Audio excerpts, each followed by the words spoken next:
നമസ്കാരം. ജനപക്ഷത്തിലേക്ക് സ്വാഗതം. ജനപക്ഷം ഇന്നെത്തി നിൽക്കുന്നത് ആലപ്പുഴ ജില്ലയിലാണ്. കേരള രാഷ്ട്രീയം ഒരുപക്ഷെ ഏറ്റവും അധികം ആകാംക്ഷയോട് ഉറ്റുനോക്കുന്നത് ഈ തദ്ദേശ തെരഞ്ഞെടുപ്പിൽ ആലപ്പുഴ ജില്ലയിലെ ഭരണം തന്നെയായിരിക്കും. കാരണം SNDP RSS ബന്ധം അല്ലെങ്കിൽ SNDP BJP ബന്ധം ഒരു സഖ്യമായി വളർന്നു വന്നതോടുകൂടി ആലപ്പുഴ ജില്ലയിലെ SNDPയുടെ സ്വാധീനം എത്രത്തോളമുണ്ട് എന്ന് രാഷ്ട്രീയ കേന്ദ്രങ്ങൾക്ക് അറിയാമെന്നുള്ളത് കൊണ്ട് തന്നെ ഏറ്റവും അധികം ആകാംക്ഷയോടെ രാഷ്ട്രീയ കേന്ദ്രങ്ങൾ ഉറ്റുനോക്കുന്നത് ആലപ്പുഴ ജില്ലയിലെ ഭരണം തന്നെയാണ്.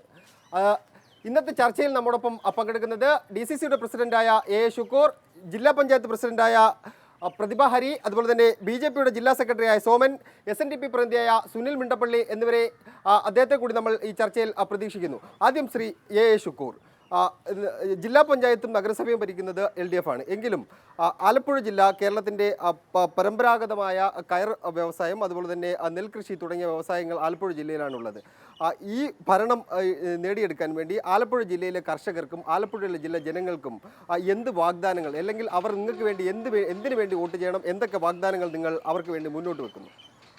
ആലപ്പുഴ ജില്ലയിലെ ഭരണ കേന്ദ്രങ്ങളെക്കുറിച്ച് അങ്ങ് സൂചിപ്പിച്ചത് ആലപ്പുഴ ജില്ലാ പഞ്ചായത്ത് ഞങ്ങൾക്ക് എന്നും നഷ്ടപ്പെട്ടിട്ടുള്ള ഒന്നാണ്.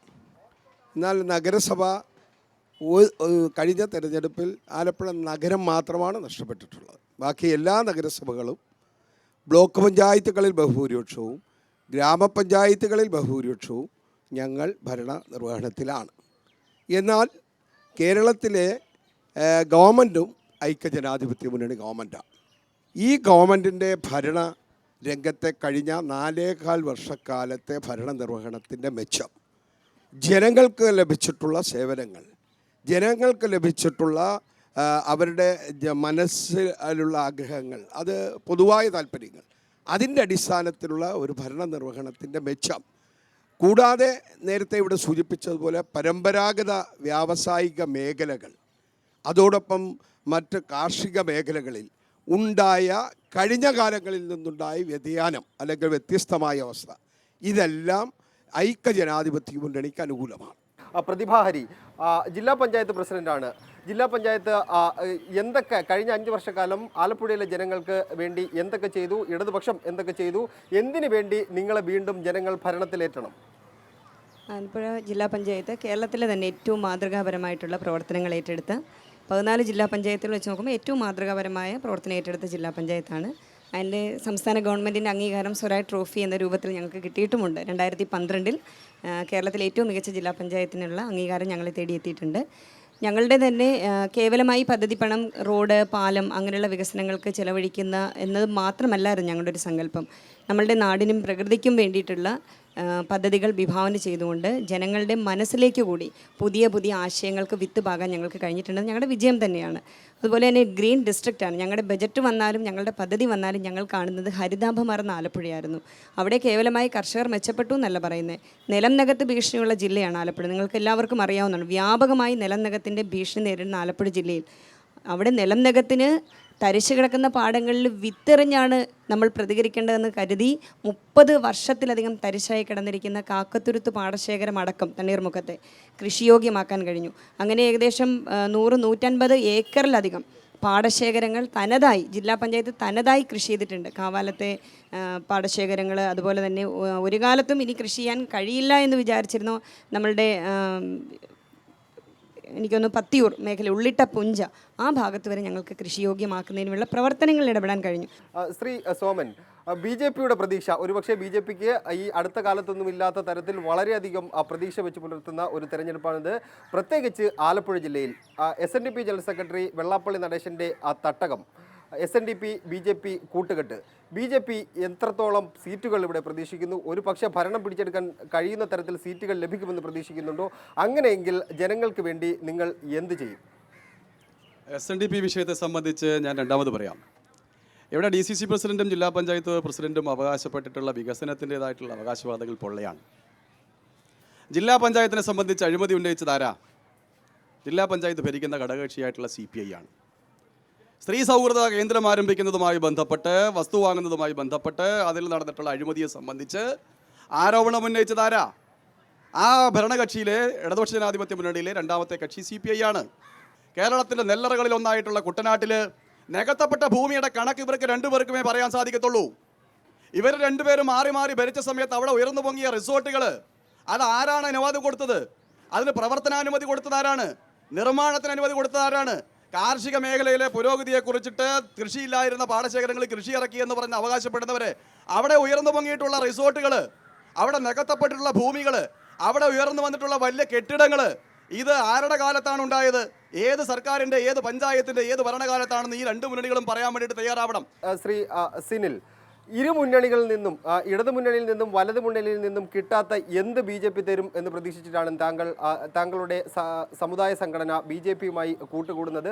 ആലപ്പുഴ ജില്ലയിൽ അല്ലെങ്കിൽ കേരളത്തിൽ BJP SNDP സഖ്യത്തിന് എന്തുമാത്രം മാറ്റങ്ങൾ വരുത്താൻ കഴിയും? ഈ കേരളത്തെ കേരളമാക്കി മാറ്റിയ ഭഗവാൻ ശ്രീനാരായണ ഗുരുദേവൻ ആ മഹാതപസ്വിനിയെ കുരിശിൽ തറയ്ക്കുക, തലയിലൂടെ തൃശൂലം കുത്തിയിറക്കുക, അദ്ദേഹത്തിൻ്റെ കഴുത്തിലൂടെ ആ ഭഗവാന്റെ കഴുത്തിലൂടെ കയറിട്ട് കെട്ടിവലിക്കുക, ഭഗവാനെ ഒരു വടിവാൾ വെച്ച് കുത്തിക്കൊല്ലാൻ വരിക. അപ്പോൾ ഇത്തരത്തിലുള്ള ആളുകൾ കേരളീയ സമൂഹത്തിൽ നിലനിൽക്കുകയാണ്. അപ്പോൾ അവരൊക്കെ ഇന്ന് സദാചാര പ്രസംഗം നടത്തുമ്പോൾ നമുക്ക് ഇത്തരം ആളുകളോട്, ഇത്തരം സുന്ദര വിഡ്ഢികളോട് നല്ല നമസ്കാരമല്ലാതെ പിന്നെ എന്താ നമ്മൾ പറയേണ്ടത്? രാഷ്ട്രീയ അധികാരം ഈഴവനില്ലാത്ത അവസ്ഥ. ഈ സാഹചര്യത്തിൽ ഞങ്ങൾ രാഷ്ട്രീയ അധികാരത്തെ പറ്റി പറഞ്ഞാൽ, ഞങ്ങൾക്ക് വേണമെന്ന് പറഞ്ഞാൽ, ഞങ്ങൾക്കൊരു മൂന്നാം ബദൽ രൂപീകരിക്കണമെന്ന് പറഞ്ഞാൽ ആർക്കാ പരാതി? കേരളത്തിൽ വരുന്ന ഡിസംബർ 5-ാം തീയതി SNDP യോഗം ഒരു രാഷ്ട്രീയ ശക്തിയായിട്ട് മാറും. ഈ കാലത്തിൽ വരുന്ന നിയമസഭാ തെരഞ്ഞെടുപ്പിൽ അധികാരത്തിൻ്റെ അകത്തളങ്ങളിലേക്ക് ഈ മൂന്നാം ബദൽ വരാൻ പോകുന്ന സാഹചര്യമാണ് ഉണ്ടാകാൻ പോകുന്നത് എന്ന കാര്യം നിങ്ങൾ വിസ്മരിക്കരുതെന്ന് പറയാം. ഏതാണ് നിങ്ങൾ പറയുന്നത്? ഏതാണ് LDF ഭരിച്ചപ്പോഴും UDF ഭരിച്ച ഏത് നിങ്ങൾക്കൊന്നും നേടിയില്ലെന്നാണ്. ഇത് ശ്രീനാരായണ ഗുരുവിൻ്റെ പേരിലാണോ ഇപ്പോൾ പല കോളേജ് കിടക്കുന്നത്? ഇപ്പോൾ വെള്ളാപ്പള്ളിയുടെ പേരിലാണല്ലോ കിടക്കുന്നത്. നിങ്ങളുടെ SN ട്രസ്റ്റിൻ്റെ ഞങ്ങളുടെ നേതാവ് VS അച്യുതാനന്ദൻ ചോദിച്ചല്ലോ അഴിമതിയുടെ കാര്യങ്ങളും ഈ അടിച്ചുമാറ്റി. അതിനെക്കുറിച്ച് ഒരു മറുപടി എന്തുകൊണ്ട് നിങ്ങളുടെ നേതാവ് വെള്ളാപ്പള്ളി കൊടുക്കുന്നില്ല? അതിന് മറുപടി പറയട്ടെ. ഈ ചോദ്യങ്ങൾ വന്ന സാഹചര്യം എപ്പോഴാണ്? 3 ചോദ്യങ്ങൾ പ്രധാനമായിട്ട് വന്നു. ആദ്യം പറഞ്ഞു സ്വിസ് ബാങ്കിൽ പണം കിടക്കുന്നു, രണ്ടാമത് പറഞ്ഞു മൈക്രോ ഫിനാൻസ്, മൂന്നാമത് പറഞ്ഞു ഇപ്പോൾ സ്വാമിയുടെ മരണം. ഇതൊക്കെ എപ്പോഴാണ് വന്നത്? കേരളത്തിൽ SNDP യോഗം ഒരു രാഷ്ട്രീയ പ്രസ്ഥാനമായി രൂപീകരിക്കാൻ പോകുന്നു, മാറാൻ പോകുന്നു ചിന്തിച്ചപ്പോൾ ചില മാനേജ്മെൻറ്റ് സംവിധാനത്തിലൂടെ ചില അഴിമതി ആരോപണങ്ങൾ ഉന്നയിക്കുന്നു. ഒന്ന്, ആദ്യം പറഞ്ഞ കോളേജുകളിലെ അഴിമതി. ഏത് കോളേജിലെ അഴിമതി വ്യക്തമായിട്ട് തെളിവുണ്ടോ? ഈ സംസ്ഥാനത്ത് ന്യൂനപക്ഷ സമുദായം, ക്രിസ്ത്യൻ സഹോദരങ്ങൾ, മുസ്ലിം സഹോദരങ്ങൾ, അവർ കോളേജുകളും സ്കൂളുകളും നടക്കുന്നു, മാനേജ്മെൻറ്റ് നടത്തുന്നു, പണം വാങ്ങുന്നു. എന്തേ VS അച്യുതാനന്ദൻ ചോദിക്കാഞ്ഞ്? സ്വന്തം വീട്ടിലെ അഴിമതി ആദ്യം VS അച്യുതാനന്ദൻ മാറ്റണം. ലാവലിന് 456 കോടി രൂപയാണ് അത് പോയത് അല്ലേ? VS അച്യുതാനന്ദൻ ഈ കേരളത്തിൽ ഞങ്ങൾക്ക് ബഹുമാന്യനാണ്, പ്രതിപക്ഷ നേതാവാണ്, ഞങ്ങളൊക്കെ ആദരിക്കുന്ന ബഹുമുഖ പ്രതിഭയാണ്. സ്വന്തം പാർട്ടിയിലെ നേതാക്കന്മാർ, അവരുടെ മക്കൾ എപ്രകാരം പഠിച്ചു? ചിലർ വിദേശത്ത് ലണ്ടനിൽ പോയി പഠിച്ചു, അമേരിക്കയിൽ പോയി പഠിച്ചു, ബർക്കിംഗ്ഹാം സർവകലാശാലയിൽ പോയി പഠിച്ചു. അതിനെപ്പറ്റിയൊക്കെ എന്താ സഖാക്കന്മാർ ചോദിക്കാതെ? ഇവിടെ SNDP യോഗം ഈ പാവപ്പെട്ട സമുദായത്തിന് വിദേശത്തു നിന്ന്, ലണ്ടനിൽ നിന്നും അമേരിക്കയിൽ നിന്നൊന്നും പണം വരുന്നില്ല. ഒരാളും ഞങ്ങൾക്കൊരു നക്കാപ്പിച്ച തരുന്നില്ല. ഈ കേരളത്തിൽ ഞങ്ങൾ അവകാശപ്പെട്ടതാണ് ചോദിക്കുന്നത്. ജനസംഖ്യയിൽ 1-ാമത്തെ സമുദായം ഈഴവത്തെ സമുദായമാണ്. ഞങ്ങളുടെ ജനസംഖ്യ ആനുപാതികമായി പഠിക്കാൻ സ്കൂളുകളും കോളേജുകളും ഇല്ല. അത് ചോദിക്കുമ്പോൾ ഞങ്ങളെ കൊഞ്ഞണൻകുട്ടി കാട്ടുവാണോ? ഒരു ബിഷപ്പ് പരസ്യമായിട്ട് പറഞ്ഞു ഞങ്ങളുടെ പ്രസംഗിച്ചിട്ട് കാര്യമില്ല. ഒരു കാര്യം കൂടെ അങ്ങോട്ട് പറഞ്ഞു തരാം. ഈ പറഞ്ഞ ഇപ്പം പറഞ്ഞല്ലോ, ക്രിസ്ത്യൻ സമുദായത്തിലും മുസ്ലിം സമുദായത്തിലൊന്നും ഞങ്ങൾ SFI എന്ന ഞങ്ങളുടെ അനിയന്മാരുണ്ട്. ഞാൻ DYFI നേതാവാണ്. ഞങ്ങളുടെ അനിയന്മാർ ഈ തെരുവുകളിൽ ഇതിനു വേണ്ടി പല സമരങ്ങളെടുത്ത് ചോര വരെ കൊടുത്തിട്ടുണ്ട്. ഈ ആലപ്പുഴയുടെ മണ്ണ് ചുമപ്പിച്ചത് പാവപ്പെട്ട ഈഴവന്മാരെ അവിടെ കൊണ്ട് മണ്ണെണ്ണ ഒഴിച്ച് പുന്നപ്പുറയിലും വലാറേയും ചരിത്ര പുസ്തകം എടുത്ത് വെച്ചൊന്ന് വായിച്ചു നോക്ക്. പാവപ്പെട്ട ഈഴവന്മാരെ കൊണ്ട് മണ്ണെണ്ണ ഒഴിച്ച് തീ കൊളുത്തിയ സ്ഥലമായി വിടാം. ഇന്നും ഈ മണ്ണിൽ ഈ വായുവിൽ ഈ ഗന്ധവ ഈഴവന്മാരുടെ ഗന്ധം രക്തസാക്ഷിയാകുവാൻ കൊടിപിടിക്കുവാൻ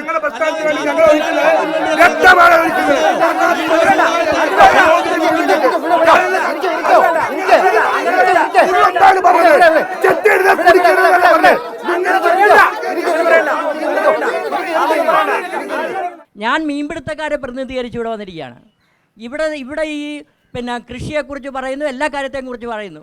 ഈ ആലപ്പുഴയുടെ ബഹുഭൂരിപക്ഷം വരുന്ന ഒരു മത്സ്യത്തൊഴിലാളി വിഭാഗം ഈ കടൽ തീരത്ത് ജീവിക്കുന്നുണ്ട്. നിങ്ങൾ പോലും അങ്ങനെ ഒരു വിഭാഗത്തെക്കുറിച്ച് പറഞ്ഞില്ല, ഇവരാരും പറഞ്ഞില്ല, നാളെക്കുറിച്ചും പറയുന്നില്ല. അതെന്താണ് ഇവിടെ വിഷയമാക്കാൻ? മറുപടി പറയാൻ കുറച്ചുകൂടി ബാധ്യത, കാരണം സംസ്ഥാന സർക്കാരാണല്ലോ കുറച്ച് കൂടുതൽ കാര്യങ്ങൾ അതിനകത്ത്. ആലപ്പുഴ ജില്ലയിലെ 100 കിലോമീറ്റർ ദൈർഘ്യം വരുന്ന കടലോരമാണ് നമുക്കുള്ളത്. ഇതുകൂടാതെ ഉൾനാടൻ മത്സ്യത്തൊഴിലാളികൾ. ഇതിൽ ഏറ്റവും കൂടുതൽ മത്സ്യത്തൊഴിലാളി ക്ഷേമ പദ്ധതികൾ നടപ്പിലാക്കിയ ഒരു കാലഘട്ടം ഈ കാലഘട്ടമാണ്. ഏറ്റവും കൂടുതൽ ഭവനങ്ങൾ അത് 75,000 രൂപയ്ക്ക് കഴിഞ്ഞ ഗവൺമെൻറ്റിൻ്റെ കാലത്ത് ഭവന നിർമ്മാണത്തിനുള്ള തുകയെങ്കിൽ ഇന്ന് 2 ലക്ഷം രൂപ കൊടുത്തത് ഈ ഗവൺമെൻറ്റാണ്. കഴിഞ്ഞ സുനാമി കാലഘട്ടത്തിൽ കേന്ദ്ര ഗവൺമെൻറ് കൊടുത്ത തുകയാണ്, ആ വർദ്ധിപ്പിച്ച തുകയാണ്. അന്ന് 2.5 ലക്ഷം രൂപയാണ് തീരപ്രദേശത്ത് മത്സ്യത്തൊഴിലാളി. അന്ന് 75,000 രൂപയാണ് അന്ന് ഇടതുമുന്നണിയാണ് ഭരിക്കുന്നത് ഈ ഗവൺമെൻറ് കൊടുത്തത്. അത് മാറ്റണം എന്നുള്ള ഒരു ചിത്രം കേന്ദ്ര ഗവൺമെൻറ്റിൻ്റെ ആ തുക വിനിയോഗമാണ് ഈ രണ്ടാമത് വന്ന ഗവൺമെൻറ്റിനെ ബോധ്യപ്പെടുത്തിയത്. അപ്പോൾ ആ തുക വർദ്ധിക്കുന്നു, പെൻഷൻ വർദ്ധിക്കുന്നു, സമാശ്വാസ പദ്ധതി ഈ അടുത്ത കാലത്ത് അതിന് കുടിശ്ശിക ഉണ്ടായിരുന്നു, അത് പൂർണ്ണമായും കൊടുക്കാൻ കഴിഞ്ഞ ഒരു കാലഘട്ടം. ഇത് മാത്രമാണോ? നമുക്ക് വീടുകളുടെ അറ്റകുറ്റപ്പണി മുമ്പ് 20,000 രൂപയാണ് കൊടുത്തത്, 5,000-ൽ തുടങ്ങിയതാണ്. അത് 20,000-ൽ ഇടതുമുന്നണിയുടെ കാലഘട്ടത്തിൽ ഇന്ന് 50,000-ലേക്ക് പോയിരിക്കുന്നു. ഇത് മാത്രമാണോ? മത്സ്യത്തൊഴിലാളികളുടെ ഏറ്റവും കാതലായ പ്രശ്നം മണ്ണെണ്ണ ലഭിക്കുന്നില്ല എന്നുള്ളതാണ്. കടലിൽ പോകുന്ന മത്സ്യത്തൊഴിലാളികളുടെ ജീവൻ അപകടത്തിലാണ്, ഏത് സമയം എന്തും സംഭവിക്കാം. അവരെ അത്രമാത്രം സമാശ്വാസ പദ്ധതികൾ അവിടേക്ക് വേണം. അതുകൊണ്ട് തന്നെയാണ് നമ്മുടെ കേന്ദ്ര ഗവൺമെൻറ് പറഞ്ഞു, ഈ ഗവൺമെൻറ്റാണ് മത്സ്യത്തൊഴിലാളികളുടെ മണ്ണെണ്ണ ഉപയോഗം പാടില്ല എന്ന് പറഞ്ഞത്. എന്തേ? പാചക ആവശ്യത്തിന് ഉപയോഗിക്കുന്ന മണ്ണെണ്ണ മത്സ്യത്തൊഴിലാളികൾക്ക് കൊടുക്കാൻ പാടില്ല. എന്താ ഗവൺമെൻറ് ചെയ്തത്? കേരള ഗവൺമെൻറ് ചെയ്തത് എന്താ? തമിഴ്നാടിൻ്റെ മാതൃക സ്വീകരിച്ചു. പെട്രോൾ ബങ്കുകൾ, നമ്മുടെ പമ്പുകൾ തുടങ്ങുന്നത് പോലെ മത്സ്യത്തൊഴിലാളികൾക്ക് മണ്ണെണ്ണ ബങ്കുകൾ തുടങ്ങി നിയന്ത്രിത വിലയ്ക്ക്, സൗജന്യ വിലയ്ക്ക്. ആത്മാർത്ഥത ഏത് രാഷ്ട്രീയ രംഗത്ത് നിന്ന് കടൽ തീരത്തേക്കുണ്ട് എന്നെനിക്ക് വലിയ സംശയമുണ്ട്. ഇപ്പോൾ വരുന്ന മിക്കവാറും രാഷ്ട്രീയ നേതാക്കന്മാരോടെല്ലാം ഈ മീൻപിടുത്തക്കാരെ കടലിലെറിയുമെന്ന് ആരോ പഠിപ്പിച്ചു വിടുന്നത് പോലുണ്ട്. ഈ കഴിഞ്ഞ ആഴ്ച അമ്പലപ്പുഴയ്ക്കടുത്ത് കരൂർ പ്രദേശത്ത് കഴിഞ്ഞ ആഴ്ച നടന്ന സംഭവമാണ്.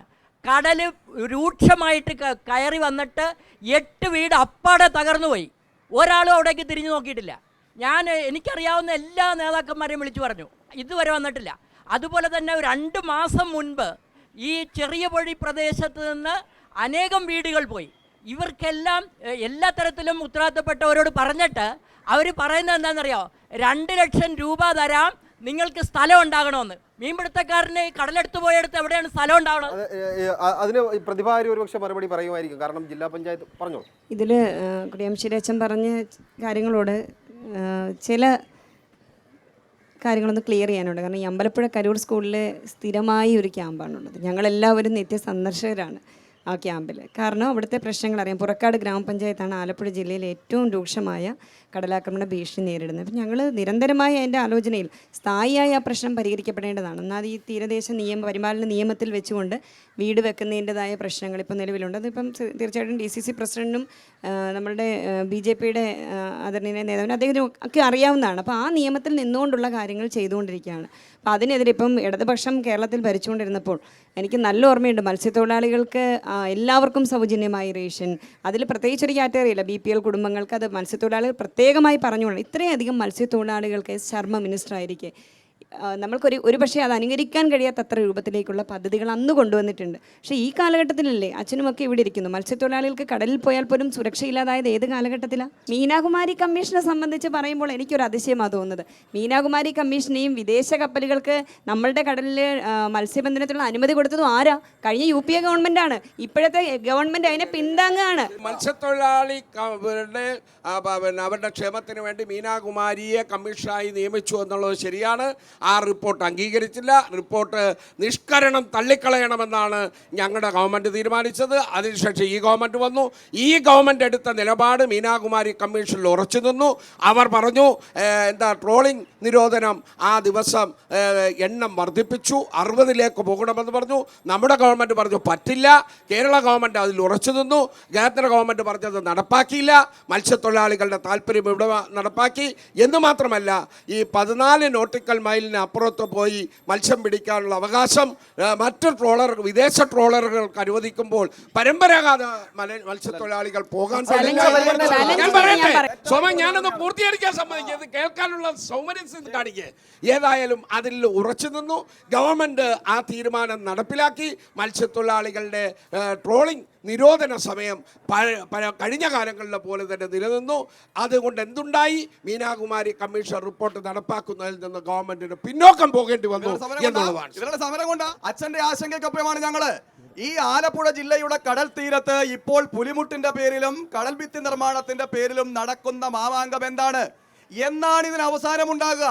ഇത് ഇടതുപക്ഷവും വലതുപക്ഷവും മാറി മാറി ഭരിച്ചുകൊണ്ട് കടൽഭിത്തിയുടെയും പുലിമുട്ടിന്റെയും പേരിൽ ഇവിടെ നടക്കുന്ന ഈ കോടികളുടെ നിർമ്മാണ പ്രവർത്തനത്തിന് എന്നാണ് അവസാനമുണ്ടാകുക? ഈ പുലിമുട്ടിട്ടുള്ള പ്രദേശങ്ങളിൽ തന്നെയാണ് ഇപ്പോഴും കടലാക്രമണ ഭീഷണിയുള്ളത്. ഞാനൊരു കാര്യം പറയാം. അച്ഛൻ ഇവിടെ സൂചിപ്പിച്ചല്ലോ, അമ്പലപ്പുഴയിലെ പുറക്കാട് നടക്കുന്ന കടലാക്രമണം സ്ഥിരമാണ്. ശ്രീനാരായണ ഗുരുദേവനെ പോലുള്ള ഒരു മഹാവ്യക്തി, അതായത് നമുക്കറിയാം ഇന്ന് ഈ ഇന്ത്യയിലെ 22 സംസ്ഥാനങ്ങളിൽ ഗുരുദേവന്റെ ജീവചരിത്രം ഉൾപ്പെടെ പഠിക്കുന്ന ഒരു സാഹചര്യത്തിൽ ഇന്ന് ഈഴവ സമുദായത്തെ അവഹേളിക്കുകയും അതുപോലെ തന്നെ തലയിൽ തുണിയിട്ട് സമുദായ നേതാക്കളുടെ വീട്ടിൽ പോയി കാണുകയും ഇലക്ഷൻ വരുമ്പോൾ പോയി കാണുകയും അതുപോലെ ഗുരുദേവനെ അവഹേളിക്കുകയും ചെയ്യുന്ന ഒരു സമീപനം ഇവിടുത്തെ സത്യത്തിൽ SNDPയോട് കാണിക്കുന്ന ഈ അവഹേളനം ഈ ഇലക്ഷനെ ബാധിക്കുമെന്ന്. BJPയുമായി SNDP കൂടുമ്പോൾ നിങ്ങൾ വിരൽ പിടിക്കുന്നത് എന്തിനാ? ഞങ്ങൾക്കൊരു വിരളിയില്ല, ഒരു വിളറിയില്ല. ഞാൻ ഒരു കാര്യം പറയട്ടെ, ആ സുഹൃത്ത് പറഞ്ഞത് ഞങ്ങളെല്ലാം ശ്രീനാരായണ ദർശനങ്ങളോടൊപ്പമാണ്, ശ്രീനാരായണ ആദർശങ്ങളോടൊപ്പമാണ്.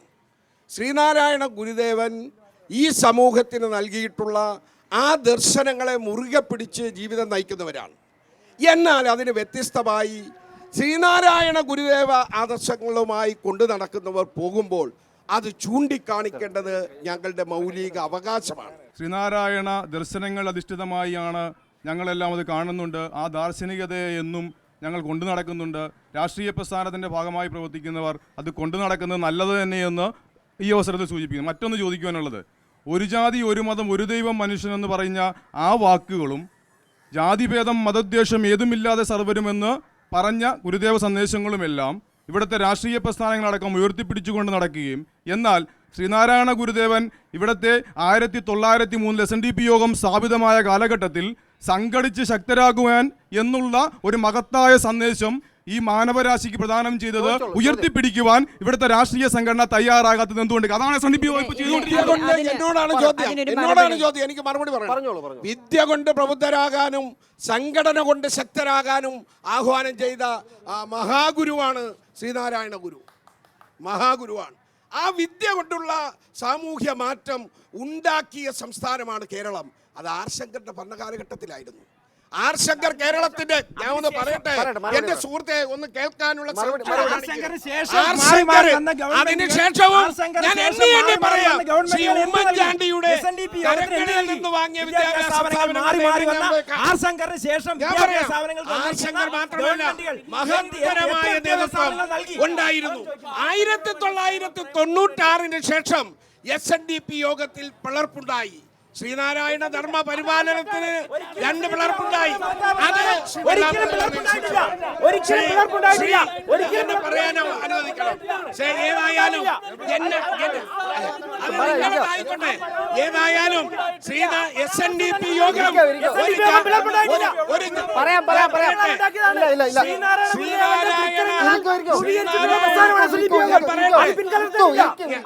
ഞാൻ പിൻവലിക്കൂല. നിങ്ങൾ ശ്രീനാരായണ ധർമ്മ പരിപാലന യോഗം എന്ന് പറയുന്നത് ഒരു ഹിന്ദു സംഘടനയല്ല. 1888 ഗുരുദേവൻ അരുവിപ്പുറം പ്രതിഷ്ഠ നടത്തിയതിന് ശേഷം ഗുരുദേവൻ അവിടെ ഒരു പച്ചല എടുത്തൊരു പലകയിൽ എഴുതി ജാതി ഭേദം എന്നുള്ള ആ വാക്ക് മാത്രം എടുത്താൽ മതി. അതിനുശേഷമാണ് BR അംബേദ്കർ ഇന്ത്യക്ക് സ്വാതന്ത്ര്യം കിട്ടിയതിന് ശേഷം ഭരണഘടന തയ്യാറാക്കി എല്ലാവരും തുല്യന്മാർ. ആ ഭേദമില്ലാത്തൊരു ലോകം കേരളത്തിൽ സൃഷ്ടിക്കാനാണ് SNDP യോഗം നടത്തുന്ന പോരാട്ടം.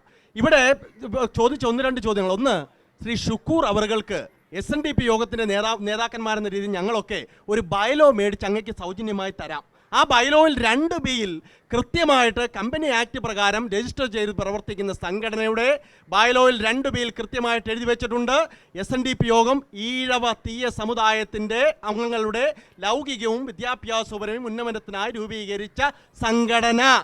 അതാണ് അടിസ്ഥാനപരമായി SNDP യോഗത്തിൻ്റെ ആധാരശില. ശ്രീ ഷുക്കൂർ അവറുകൾ പോലും SNDP യോഗം പിളർന്നെന്നാ പറഞ്ഞത്. ഈ സംഘടനയ്ക്ക് 113 വർഷത്തെ ചരിത്രമുണ്ട്.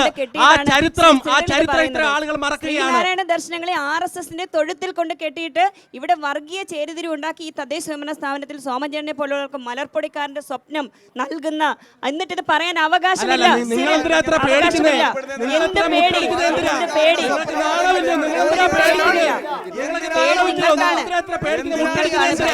ഞങ്ങള് അവകാശം പറയുമ്പോൾ എന്തിനാ ഇത്ര വേവലാതിപ്പെടുന്നത്? അവர்கள் ഉയർത്തിയ ഒരു കാര്യം പ്രിയപ്പെട്ട സഹോദര, നിങ്ങളാണ് ഭയക്കേണ്ടത്. നിങ്ങളാണ് ഭയക്കേണ്ടത്. ഷുക്കൂർ അവர்கள் അദ്ദേഹത്തിന്റെ പ്രസ്താവന പിൻവലിക്കണം. ഇവിടെ നിങ്ങളുടെ വേവലാതിയാണ് ഞങ്ങൾ കാണുന്നത്. ഇവിടെ മതേതരത്വത്തിന് വേണ്ടി, മതമൈത്രിക്ക് വേണ്ടി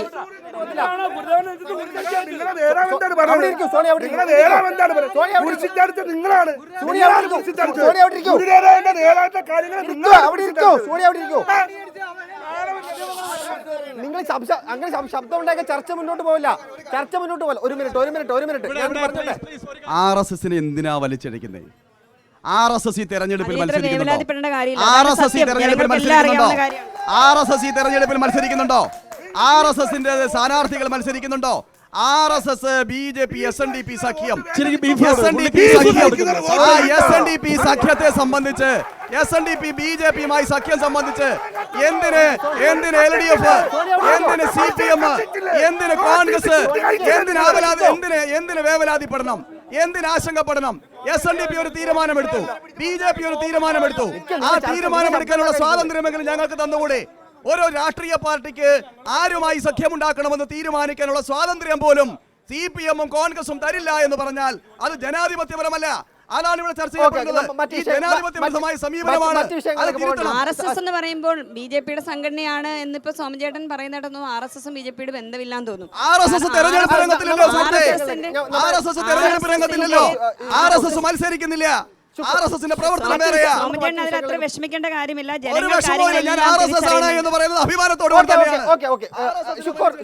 പാലക്കാട്ട് BJP തോപ്പിക്കാൻ ഇടതും വലതും ഒന്നിച്ചെന്ന് മത്സരിക്കുക. ഒരു മിനിറ്റ്. പി കൃഷ്ണപിള്ള സ്മാരക തകർത്തതുമായി ബന്ധപ്പെട്ട വിവാദമാണ് ആലപ്പുഴ ജില്ലയിൽ ഒരു കാലത്ത് ഏറ്റവും അധികം ചർച്ച ചെയ്യപ്പെട്ടത്. കഴിഞ്ഞ ദിവസം സംസ്ഥാന DGP ഹൈക്കോടതിയിൽ നൽകിയ സത്യവാങ്മൂലത്തിൽ പറഞ്ഞിരുന്നത് അത് ആ കേസുമായി ബന്ധപ്പെട്ട് തുടരന്വേഷണത്തിന് ഉത്തരവിടുമെന്നാണ്. തെരഞ്ഞെടുപ്പ് അടുത്തിരിക്കുന്ന ഈ കാലഘട്ടത്തിൽ CPM-നെ പ്രതിരോധത്തിലാക്കാൻ വേണ്ടിയല്ലേ ആഭ്യന്തരമന്ത്രി ഇത്തരത്തിലുള്ള നീക്കം നടത്തിയിരിക്കുന്നത്? അല്ലല്ലോ, ബഹുമാനപ്പെട്ട ഹൈക്കോടതിയുടെ നിർദ്ദേശം പാലിക്കണ്ടേ സുഹൃത്തെ? ബഹുമാനപ്പെട്ട ഹൈക്കോടതിയിൽ 2 പ്രതികൾ അറസ്റ്റിലായ ശ്രീ സാബുവും ശ്രീ ലതീഷും കൊടുത്ത ഹർജിയിന്മേലാണ് ഇത് സംബന്ധിച്ചുള്ള ഉത്തരവുണ്ടാകുന്നത്. അന്വേഷിക്കാൻ തയ്യാറാണോ ഗവൺമെൻറ്റിനോട് കോടതി ചോദിക്കുകയാണ്. പിന്നെ കോടതി ചോദിക്കുന്നതിന് പോസിറ്റീവായി മറുപടി തുടരന്വേഷണം. എന്താ അതിൽ ഭയക്കുന്നത്? തീർച്ചയായിട്ടും UDF-ന് ജയിക്കണമെങ്കിലും ഇവിടെ ഇതുപോലെ BJPക്ക് ജയിക്കണമെങ്കിലും ജനങ്ങളുടെ കണ്ണിൽ ചില പുകമറ സൃഷ്ടിച്ചുകൊണ്ട് മാത്രമേ ഉള്ളൂ. എന്താണ് ഇപ്പം അരുവിക്കര തെരഞ്ഞെടുപ്പിൽ ഉൾപ്പെടെ നടന്നതെന്നുള്ള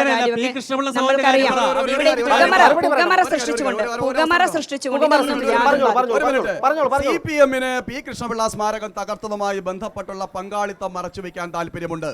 ആ താല്പര്യത്തിന് അനുകൂലമായ നടപടിയെടുക്കാൻ വേണ്ടി സംസ്ഥാന ആഭ്യന്തരമന്ത്രിയായിട്ടുള്ള രമേശ് ചെന്നിത്തലയുടെ പാർട്ടിക്ക് താല്പര്യമുണ്ട്. എന്താണ് താല്പര്യം?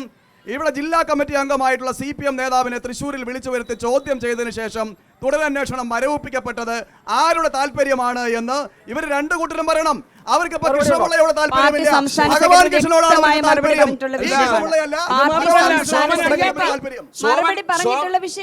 സോമൻ അറിയാത്തൊരു കാര്യം കൂടെ പറയാം. അന്വേഷണത്തിൻ്റെ ഭാഗമായി ഈ നമ്മുടെ പോലീസിന് അവിടെ നിന്നൊരു മൊബൈൽ ഫോൺ കിട്ടിയിട്ടുണ്ട്. ആ മൊബൈൽ ഫോൺ ജില്ലാ നേതാവിൻ്റെതാണ്. എങ്ങനെ അക്രമം നടന്ന സ്ഥലത്ത് അങ്ങനെ ഒരു മൊബൈൽ ഫോൺ വന്നു? അന്വേഷണം മുന്നോട്ട് പോയില്ല. എന്റെ പൊന്നെ ഒന്ന് പറയാൻ അനുവദിക്ക്. ഒരു അന്വേഷണവും തടസ്സപ്പെട്ടിട്ടില്ല. അതുമായി വ്യക്തമായ അന്വേഷണത്തിന്റെ ഭാഗമായി കാര്യങ്ങൾ നടന്നുകൊണ്ടിരിക്കുന്നു. ഈ കഴിഞ്ഞ ദിവസമാണെങ്കിൽ IG-യെ അതിന് പ്രത്യേക അന്വേഷണ സംഘമായി. നമുക്ക് സമയപരിമിതി ഉണ്ട്. ഒരു ചോദ്യം. ഇന്ത്യയെ തന്നെ ലോകത്തിന് മുന്നിൽ അപമാനപ്പെടുത്തുന്ന ഒരു സംഭവമായിരുന്നു ദാദ്രിയിൽ നടന്നത്. അതിന് സമാനമായ സംഭവം കേരളവർമ്മ കോളേജിൽ നടക്കുന്നു. AVP-കാരാണോ സംസ്ഥാനത്തെ വിദ്യാലയങ്ങളിൽ വിദ്യാർത്ഥികൾ എന്ത് കഴിക്കണമെന്ന് തീരുമാനിക്കുന്നത്? ഇവിടെ എന്ത് കഴിക്കണമെന്ന് തീരുമാനിക്കാൻ ആളുകൾക്ക് അവകാശമുണ്ട്, എന്ത് ധരിക്കണമെന്ന് തീരുമാനിക്കാൻ അവകാശമുണ്ട്. ഇതിനും അപ്പുറത്തേക്ക് അതിനുമായി ബന്ധപ്പെട്ട പ്രതികരണവും പ്രതിഷേധവും പ്രക്ഷോഭവും സംഘടിപ്പിക്കാനും ABVPക്കും അതുമായി ബന്ധപ്പെട്ട സംഘടനകൾക്കും സ്വാതന്ത്ര്യമുള്ള നാട്ടിൽ തന്നെയാണ് നമ്മൾ താമസിക്കുന്നത്. ഇവിടെ എന്തേ ശ്രീമതി ഇന്ദിരാഗാന്ധിയുടെ കൊലപാതകത്തെ തുടർന്നുണ്ടായിട്ടുള്ള സിഖ് വിരുദ്ധ കലാപത്തെ എന്തുകൊണ്ട് ഇവിടെ ചർച്ച ചെയ്യപ്പെടുന്നില്ല? അതുമായി ബന്ധപ്പെട്ട് എന്തുകൊണ്ട് പ്രതികരണങ്ങൾ ഉണ്ടാകുന്നില്ല? ചില സംഭവങ്ങളിൽ മാത്രം ഇവിടെ രാഷ്ട്രീയ പാർട്ടികളും മാധ്യമങ്ങളും പ്രതികരണം നടത്തുകയും ചെയ്യുമ്പോൾ മറ്റു പലതും മറച്ചു വയ്ക്കാൻ വേണ്ടി ശ്രമിക്കുന്നത് എന്തുകൊണ്ടാണ്? അതിനെ സംബന്ധിച്ച് ആവശ്യമായ ചർച്ചകൾ രാജ്യത്ത് ഉയർന്നു വരട്ടെ. അതാണ് സംഭവം. ഇവിടെ TP വധക്കേസിനെതിരായി എന്തുകൊണ്ട് സംഭവം ഇവിടെ എന്ത് ധരിക്കണം എന്ത് കഴിക്കണം എന്ന് തീരുമാനിക്കാനുള്ള സമയപരിധി കൊണ്ട് നമുക്ക് ഇന്നത്തെ ചർച്ച അവസാനിപ്പിക്കേണ്ടിയിരിക്കുന്നു. ആലപ്പുഴ ജില്ലയിലെ ജനപക്ഷം ഇതോടുകൂടി അവസാനിക്കുന്നു.